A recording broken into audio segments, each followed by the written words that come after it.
qo'yni qassob so'ysin. Abdori doktor Mamtimin. Bizda qo'yni qassob so'ysin deydigan bir aqliya so'z bo'lib, uning ma'nisi har ishni shu ishning kasb ahlilari, mutaxassislar qilsin degan ma'noni bildirdi.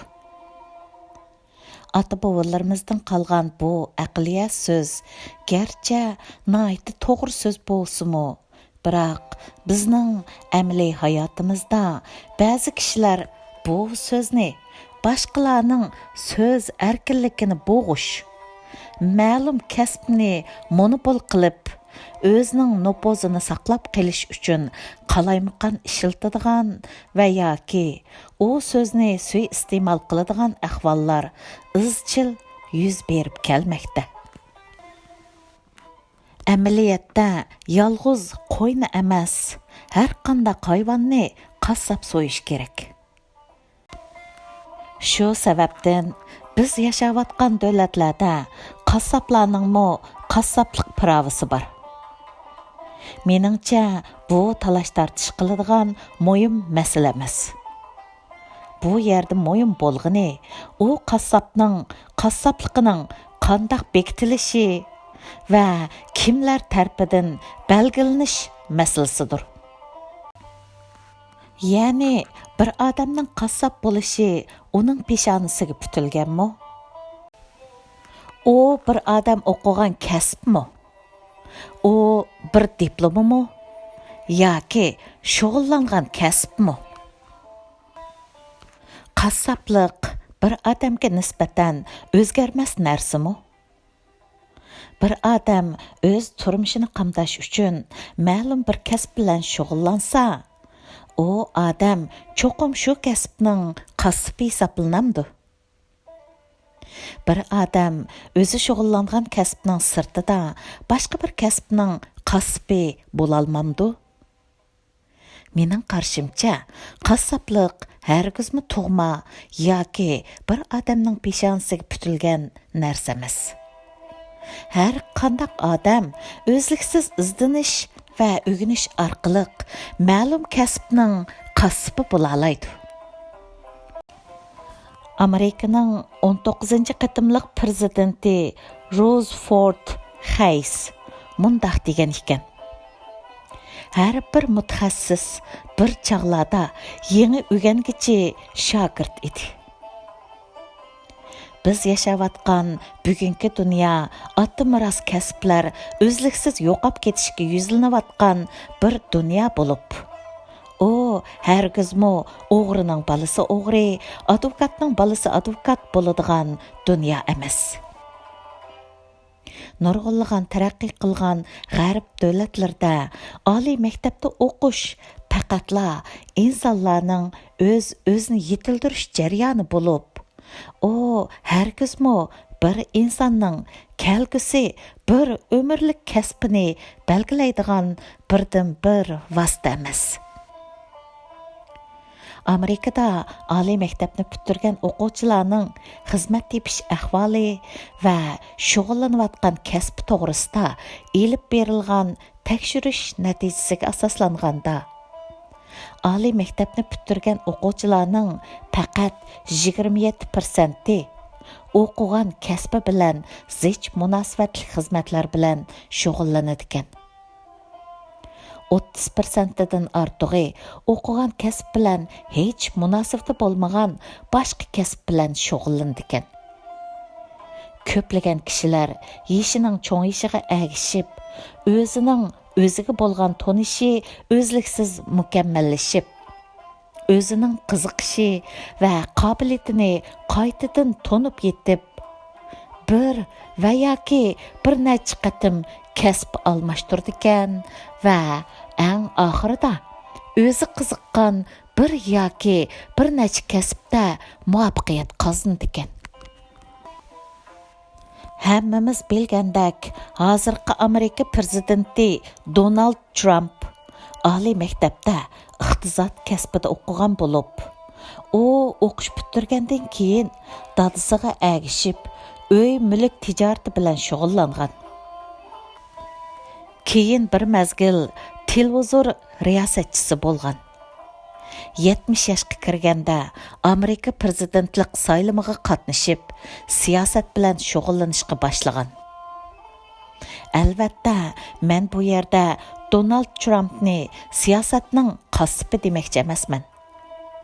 Hozir hammamiz ko'rib atqandek, har xil kishilarning uningga bo'lgan ko'z qarashi har xil bo'lib, ba'zilar uning siyosat bilan shug'ullanib baxmaganligi va yoki siyosatdan faqat xabar yo'qligi sababidan aslida bor bo'lgan xalqaro vaziyatdagi tangpungliqni qalaymaqon qilyapti deyishsa, yana ba'zilar dal shu sabablar tufaylidan dunyo vaziyatida o'zgarish paydo qilyotidi deyishmoqda.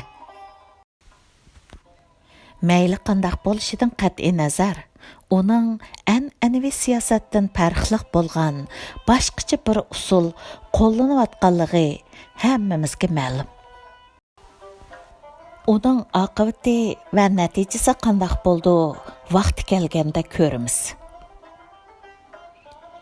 John Gillen bo'lsa 1962-yili tunchi qatim Ay orbitasiga borgan Amerikaning olam uchquchisi bo'lib, u universitetda ximiya kasbida o'qigan.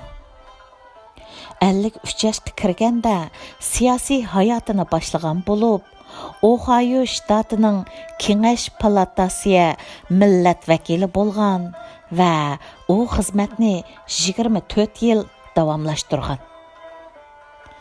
1998-yili u koni kasbini qaytadan qo'lga elib, Bayqash nomli olam boshlig'i kemisida vazifa o'tagan.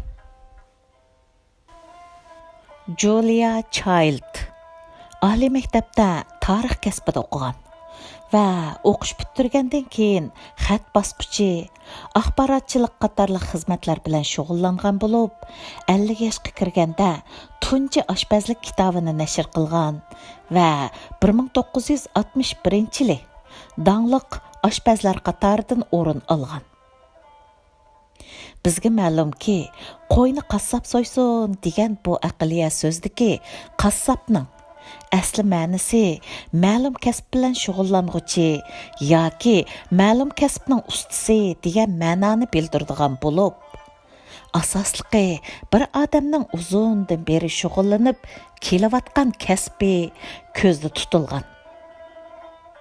Agar biz bu qassob so'zini noqul holda yanada bir odamning shug'ullanayotgan kasbi bilan bog'lab olsak, bizning bu aqliy so'zga bo'lgan tushunchimiz bir taraflimilik bo'lib qolgan bo'ladi. Tamoqni oshpaz etadi. Biroq tamoq etalgan odamning hammasining oshpaz bo'lishi notayin. Ham shundaqla tamoqning ta'mlik yoki ta'mlik emasligiga baho berguchilarning usta oshpaz bo'lishimi notayin. Kasalni albatta doktor davolaydi. Biroq doktorning qandaq doktor ekanligiga bemorlarmi baho beralaydi. Gerçi doktorga baho berishda har xil o'lchamlar bo'lsa-mu, biroq doktorga baho berguchi cho'qim doktor bo'lishi hojatsiz. Har bir kasbning qilplashib ketgan ba'zi odatlar bo'lib, bir odam uzun muddat bir kasb bilan shug'ullanganda, u odam yolg'iz u kasbning ustisi bo'lib qolmasdan, balki shu qilplashib ketgan odatlar tufaylidan u odamning o'xshamagan yangi ideyalar cheklamasiga uchrashi, yangilik yaratish ideyasi belgilik to'salg'ularga uchrashi, hatto o'xshash xatoliklarni qayta sodir qilishi mumkin. Bundaq ahvol ostida faqatla u kasbdagi qiliplashib ketgan odatlarning cheklamasiga uchramagan, u kasbning sirtidagi kishilar va yoki bu kasbga yangi kirgan kishilar u cheklamalarga ta'sir ko'rsatib, uningda o'zgarish paydo qila olishi mumkin. Padişahning yangi kiyimi degan hikoyani balkim ko'pinchimiz o'qigan. Padişahның üstüdə kiyim yo'qligini bayqıg'uchi dal shu qilibning cheklimisiga uchramag'an kichik bola. Bizda ko'zga ilmagan putaq, ishtonga ilmishibdi deydigan aqliya so'z bor. Demak, ba'zida mavjud masalani bayqash uchun cho'qim qassob bo'lish hojatsiz. Onunğa ba'zida aql va idrak yetarlik.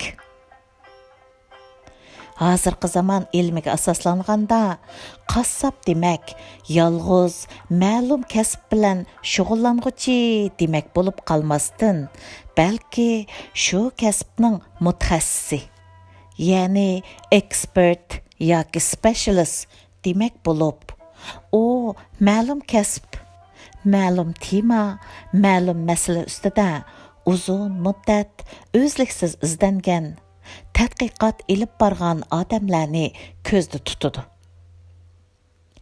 Mutaxassislar garchi ma'lum kasb va yoki ma'lum masala ustida tushuncha berish, yakun chiqarish, imtiyozga ega alohida bilimli kishilar bo'lsa-mu, ular o'tirg'a qo'ygan tushuncha, ular chiqargan yakun normalda qonuniy kuchga ega bo'lib qaralgan va mutlaq ko'p sondagi insonlar tarafidan o'rtaq qabul qilingan bo'lsa-mu, biroq ular o'tirg'a qo'ygan masalalarning, ular chiqargan yakunlarning har zamon mutlaq to'g'ri bo'lishi natayin.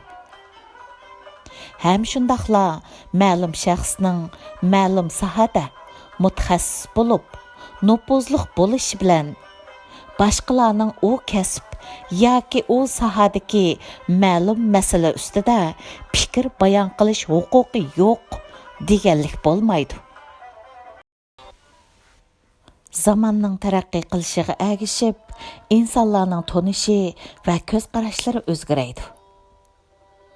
İnsanlarning o'zi shug'ullanayotgan kasbdan boshqa qiziqishlari, izlanishlari o'zliksiz paydo bo'lib turadi. İnsanlar o'zliksiz o'rganish va izlanish orqali burun bilmagan narsalarni biladi. Shundaqla insonlar burun to'g'ri deb bilgan narsalar zamonning taraqqiyotiga ergishib, keyin xato bo'lib chiqishi mumkin. Ya'ni insonlarning bilgini va bilimi hargizmi cheksiz, mutlaq va o'zgarmas narsa emas. Oxirida ta'kidlab o'tadiganim, qo'yni qassob so'ysin, qassoblarning yetilib chiqishi cheklamaga uchramasin. Koni qassoblarning o'rnini yangi yetishib chiqqan qassoblar to'liqlasin. Qassoblarga yolg'iz qassoblarla emas, balki qassob bo'lmaganlarmo baho bersin. Ham shundaqla qassoblar boshqalarning fikr erkinligini bo'g'ib, so'rinni monopol qilib olmasin. Qassob bo'lmaganlar o'zlarini qassob chaqlab, qo'yni harom qilmasin. Hamma ishqa chepilib olib, so'rinni qalaymaqan qilmay, izdansin, bilmaganni bilganlardan o'rgansin. Tugidi. 2019 yil 23 avgust, New York.